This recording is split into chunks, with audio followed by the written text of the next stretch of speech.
Tunisha suicide case में आज आरोपी शिजान की वसई कोर्ट में पेशी होगी। शिजान की आज पुलिस रिमांड खत्म हो रही है।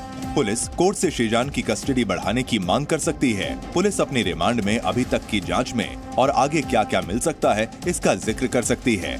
पुलिस मामले से जुड़े 18 लोगों से पूछताछ कर चुकी है। वहीं खबर ये भी है कि पुलिस आज तुनिशा की मां का बयान दर्ज कर सकती है। पुलिस तुनिशा के घर जाकर बयान दर्ज करेगी। तुनिशा की मां ने शिजान पर किसी और लड़की से अफेयर होने और तुनिशा को धोखा देने का आरोप लगाया है।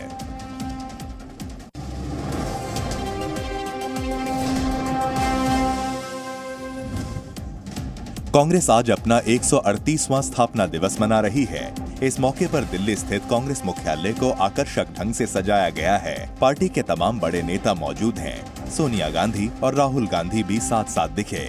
दोनों ने काफी देर तक बातचीत की। पार्टी अध्यक्ष मल्लिकार्जुन खड़गे भी स्थापना दिवस में शामिल हुए। ये ड्रैगन फ्रूट की खेती करके हर एकड़ में हर साल 12 लाख तक कमा लेते हैं। आपको भी करना है तो फ्रीडम ऐप को अभी डाउनलोड कीजिए। राहुल गांधी की टी शर्ट भारत जोड़ो यात्रा से ही चर्चा में है। वो अभी हर मौके पर टी शर्ट में ही नजर आ रहे हैं। पार्टी नेताओं के साथ गुफ्तगू में भी वो टी शर्ट के बारे में ही बताते नजर आए।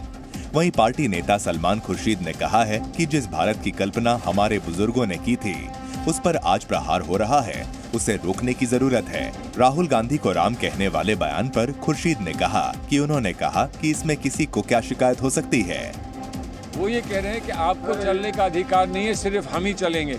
और वो अगर राम के रास्ते पे चलते तो हमें कोई आपत्ति ना होती। वो भगवान राम के रास्ते पे नहीं चल रहे हैं, रावण के रास्ते पे चल रहे हैं, इसलिए हमें आपत्ति है।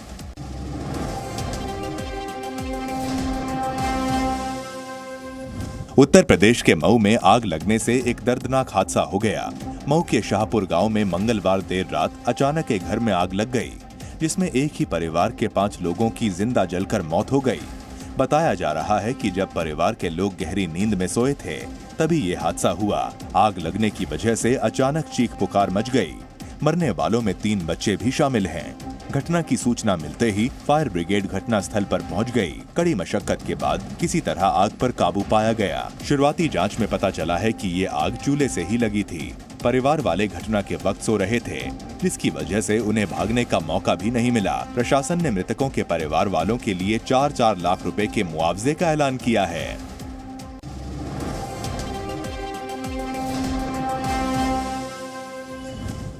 यूपी के बस्ती में पुलिस वालों के टेस्ट की एक वीडियो तेजी से वायरल हो रही है।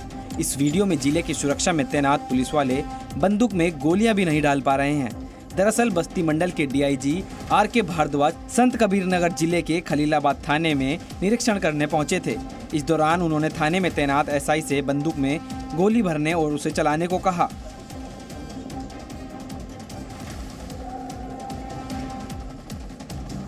तो उन्होंने बंदूक में गोलियां भरने का एक नया ही तरीका दिखा दिया।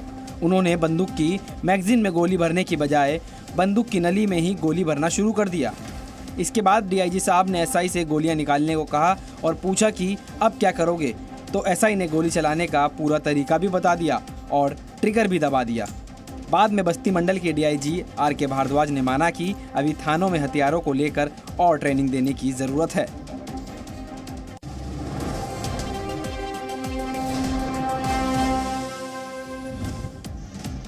पूरे उत्तर भारत में कड़ाके की ठंड और शीतलहर का दौर जारी है। दिल्ली में आलम यह है कि यहाँ का तापमान नैनीताल से भी कम पहुँच गया है। मंगलवार को न्यूनतम तापमान 5.6 डिग्री सेल्सियस दर्ज किया गया, जो सामान्य से 1 डिग्री कम है। दिल्ली का अधिकतम तापमान 16 डिग्री सेल्सियस के आसपास रहने का अनुमान है। वहीं उत्तर प्रदेश में भी ठंड की ठिठुरन से लोग परेशान हैं और सर्दी की वजह से लोग घरों में रहने पर मजबूर हैं। बढ़ती ठंड के साथ सड़कों पर कोहरा भी बढ़ गया है। इसी वजह से यातायात पर भी बुरा असर पड़ रहा है। पंजाब में भी ठंड की वजह से कोल्ड अलर्ट जारी किया गया है। श्रीनगर में भी तेज बर्फबारी से तापमान काफ़ी नीचे पहुंच गया है। बर्फबारी की दस्तक के बाद सैलानी भी कश्मीर का रुख करने लगे हैं। गुलमर्ग में सैलानियों का तांता लगा हुआ है।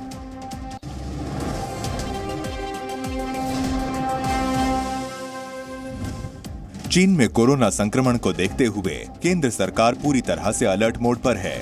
देश भर में जरूरी गाइडलाइंस के साथ लोगों को एहतियात बरतने के उपाय बताए गए हैं। ताजा आंकड़ों के मुताबिक देश में कोरोना के एक्टिव केस की संख्या अब 3,468 हो गई है। 188 नए कोविड के मामले दर्ज किए गए हैं। वहीं भारत में संक्रमण फैलने को लेकर एक्सपर्ट का कहना है कि भारत में चीन की तरह मामले नहीं बढ़ेंगे, क्योंकि BF7 भी पहले से ही मौजूद है और अब तक कोई खतरा नहीं हुआ। वहीं एक्सपर्ट का ये भी कहना है कि लोगों में जो नेचुरल इम्यूनिटी डेवलप हो चुकी है वही उन्हें बचा कर रखेगी। एक बड़ी आबादी को कोरोना संक्रमण हो चुका है, लिहाजा नेचुरल इम्यूनिटी सभी लोगों में है। ऐसे में चीन के वेरिएंट से डरने की कोई बात नहीं है।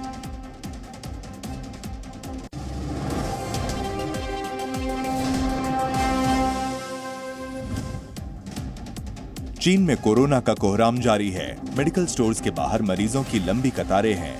अस्पताल खचाखच भरे हुए हैं और लोगों को जरूरी दवाएं भी मुहैया नहीं हो पा रही हैं।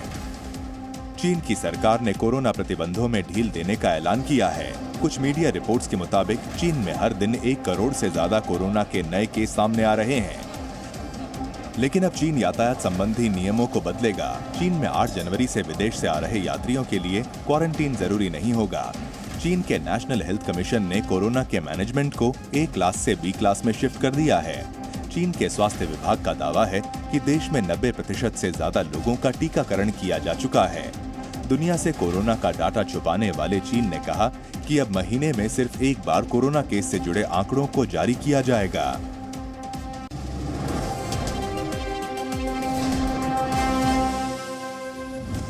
श्रीलंका के खिलाफ भारत के घरेलू मैदानों पर जनवरी में शुरू हो रही T20 और वनडे सीरीज के लिए BCCI ने भारतीय टीम का ऐलान कर दिया है।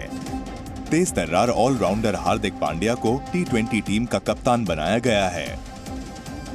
वहीं बीते कई मैचों में शानदार फॉर्म में चल रहे सूर्य कुमार यादव को टीम का उपकप्तान बनाया गया है। हार्दिक पांड्या को कप्तान बनाने के साथ ही BCCI ने 3 नए खिलाड़ियों को T20 टीम में एंट्री दी है। शुभमन गिल, शिवम मावी और मुकेश कुमार को T20 टीम में शामिल किया गया है। वनडे में रोहित शर्मा ही टीम की कप्तानी करते नजर आएंगे। 3 जनवरी से श्रीलंका के खिलाफ सीरीज शुरू हो रही है।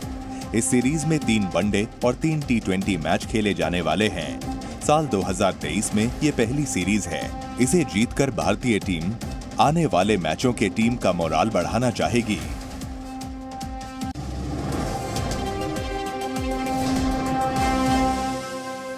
अमेरिका में बर्फबारी से भारी तबाही मची हुई है।